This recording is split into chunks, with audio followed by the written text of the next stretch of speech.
ये लोग ने हमारे पे हमला किया था, मंदिर पे हमला करने की कोशिश की थी, मूर्तियों को खंडित करने की कोशिश की थी, यहाँ तक कि हमारे पे भी धारदार हथियार से प्रहार करने की कोशिश। अंडरवर्ल्ड के लोगों को अप्रोच किया, हमारी हत्या के लिए आदेश किया है, उसका कब्जा कायम रखने में उनको सहायता की गई प्रशासन के द्वारा।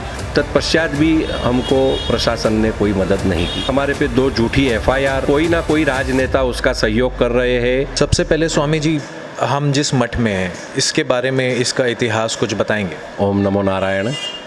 यह स्वामी राघवानंद मठ है, शिव मंदिर संन्यास आश्रम, 64 कीका स्ट्रीट, गुलालवाड़ी। मुम्मा देवी से 350-400 मीटर की दूरी पर यह आश्रम मठ स्थित है।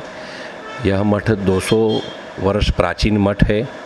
स्वामी राघवानंद जी के समय से यह मठ चला आ रहा है। उसके बाद 7-8 पीढ़ी हो गई है। मैं 8वीं पीढ़ी का महंत हूँ। और स्वामी प्रेमानंद गिरी जी हमारे से पहले यहाँ के मठाधीश, हमारे गुरु महाराज, और उनके बाद अब मैं यह संस्था का, इस मठ का देखरेख कर रहा हूँ। स्वामी जी, यहाँ पर कुछ कब्जे की बात सुनाई में आ रही है, क्या हो रहा है यहाँ पर? यहाँ पे हमारा जो मठ का, यह 3 माले का मठ है। ग्राउंड फ्लोर में शिव मंदिर है, फर्स्ट फ्लोर आदि गुरु शंकराचार्य के अद्वैत वेदांत के लेक्चर हॉल है, लाइब्रेरी है, सेकंड फ्लोर महंत निवास है, और तीसरा माला जो है वो भंडारघर है, संत निवास है। तो जो फर्स्ट फ्लोर हमारा है, लाइब्रेरी, अद्वैत वेदांत का लेक्चर हॉल, वह नितिन शाह नामक व्यक्ति ने उसको ज़बरदस्ती अनऑथोराइजली वहाँ कब्जा किया हुआ है और अपने 10-12 गुरखों के साथ वहाँ कामकाज करता है। तो यह टोटली अनऑफिशियली है, क्योंकि ट्रस्ट डीड के हिसाब से वह लाइब्रेरी है और मठ में कोई भी कमर्शियल एक्टिविटी नहीं चल सकती। ये किस प्रकार से चला रहा है, किसके आदेश से चला रहा है या किसके संरक्षण में चला रहा है, ये बहुत ही एक बड़ा प्रश्न चिन्ह है। आपके ऊपर इनके ओर से कुछ हमले हुए हैं, सुनाई में आ रहा है। एक मुस्लिम महिला को 2024 में, इन्होंने 23 में, यास्मीन नामक मुस्लिम महिला थी, नाम इसीलिए मुझे पता है क्योंकि यास्मीन ने स्वयं मुझे बताया था। वो रे रोड की झोपड़पट्टी में रहती है यास्मीन। उसके साथ 7-8 जिहादी मुसलमान खूंखार, उसमें से एक का नाम मुर्तुज़ा है, उसकी तस्वीर भी है मेरे पास। ये लोग ने हमारे पे हमला किया था, मंदिर पे हमला करने की कोशिश की थी, मूर्तियों को खंडित करने की कोशिश की थी, यहाँ तक कि हमारे पे भी धारदार हथियार से प्रहार करने की कोशिश की। लेकिन स्थानीय हिंदू समाज और मंदिर में उपस्थित भक्तगणों ने हमारा बचाव किया और हमने पुलिस को सूचना की। पुलिस की गाड़ी आई, यास्मीन को और सभी गुनहगारों को नितिन शाह के कब्जे में, जो मंदिर की फर्स्ट फ्लोर की प्रीमाइसिस है, वहाँ से दरवाज़ा खुलवा करके उनको सबको अरेस्ट किया। और उसके बाद भी लेकिन पुलिस ने कोई कार्रवाई नहीं किया, कोई FIR नहीं किया और कुछ भी जवाब नहीं दे रहे हैं। सब संदेहजनक है, खूब ही संदेहजनक है। अच्छा, एक और चीज़ सुनाई में आ रही है कि अंडरवर्ल्ड से भी कुछ कनेक्शन है, वहाँ से भी आपके ऊपर कुछ थ्रेट्स हैं?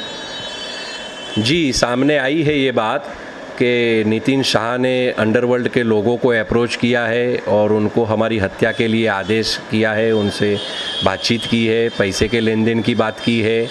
उसमें परमेश्वरानंद शामिल है नितिन शाह के साथ, पर वो गैंगस्टर स्वयं आके हमको शरणागत हो करके हमको कहा कि नितिन शाह आपके हत्या करने के लिए हमको कह रहा है। तो हमने उनसे कहा कि क्या आप ये बात कानून के सामने पुलिस स्टेशन में चल के कह सकते हैं? तो उन्होंने वो स्टेटमेंट वहाँ रिकॉर्ड किया। तदुपरांत भी पुलिस ने कोई कार्रवाई नहीं की। ये बहुत ही ज़्यादा संदेहजनक है। हमने DCP से मिले, ACP से मिले, सीनियर PI से मिले, सबको पूर्ण कल्पना है इस विषय का, फिर भी वो लोग कार्रवाई नहीं कर रहे हैं।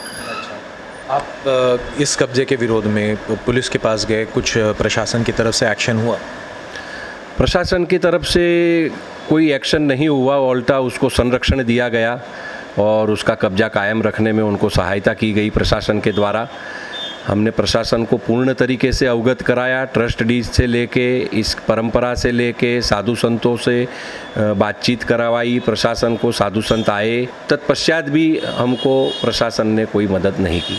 ये कब्ज़ा कब से हो रहा है, इसका कुछ पृष्ठभूमि बताएंगे? यह 2018 में स्वामी प्रेमानंद गिरी जी के ब्रह्मलीन होने के बाद ये कब्जे का विषय बहुत गंभीर रूप से बाहर आया है और इसका विरोध करने से हमारे पे 2 झूठी एफआईआर नितिन शाह नामक व्यक्ति ने करवाई, 2,000 रुपये का सीसीटीवी कैमरा चोरी और ऐसे घिनौने आरोप, गाली गलौज, छिछोरापन, धक्का मुक्की, मारामारी, ऐसे नाना प्रकार के झूठे सेक्शन लगा के हमारे पे 2 एफआईआर कायम करवाई, जिसमें विटनेस भी सारे उनके ऑफिस के स्टाफ ही है और कोई स्थानीय में कोई विटनेस है नहीं, क्योंकि ऐसा कुछ हुआ ही नहीं है। अच्छा, लीगल डॉक्यूमेंट्स के बारे में क्या है? ये व्यक्ति लीगल डॉक्यूमेंट्स कुछ दिखा रहा है जिसके कारण प्रशासन ढुलमुल रवैया रख रही है? यह व्यक्ति कोई भी लीगल डॉक्यूमेंट्स नहीं दिखा रहा है। देखिए, यह जो स्वामी राघवानंद ट्रस्ट है, मठ है, शिव मंदिर, संन्यास आश्रम, ये ट्रस्ट की संपत्ति है। न तो स्वामी प्रेमानंद जी ने कोई अधिकार उसको दिया है, न तो ट्रस्ट ने कोई सरेंडर लेटर दिया है उस प्रीमाइसिस के लिए कि भाई हम आपको ये प्रीमाइसिस सरेंडर कर रहे हैं, आपको बेच रहे हैं या आपको टेनेंसी डिक्लेयर कर रहे हैं। ऐसा कोई भी डॉक्यूमेंट्स उनके पास नहीं है। न तो चैरिटी कमिश्नर में, धर्मदा आयुक्त वर्ली में भी वह कोई प्रकार से रजिस्टर्ड नहीं है, न तो वहाँ कोई रिकॉर्ड्स है उनके। वो किस हिसाब से क्लेम कर रहा है हमको तो समझ नहीं आ रहा है। स्वामी जी, जब उसके पास में ऐसा कोई लीगल स्टैंडिंग है नहीं, उसके बावजूद यहाँ पर कोई एक्शन नहीं हो रहा है, ये बात समझ में नहीं आ रही। वह मसल्स पावर यूज़ कर रहा है, कोई ना कोई राजनेता उसका सहयोग कर रहे हैं, कोई ना कोई बड़ी ताकत है जो प्रशासन को दबा रही है और उसके पक्ष में कार्य करने पे प्रशासन को मजबूर कर रही है। मैं प्रशासन पे और संविधान पे पूर्ण विश्वास रखने वाला संत हूँ। मुझे प्रशासन से भी अपेक्षा है कि वह निष्पक्ष रूप से काम करना चाहती है और करेगी, परंतु कोई ना कोई ताकत है जो प्रशासन को यह कार्य नहीं करने दे रही है।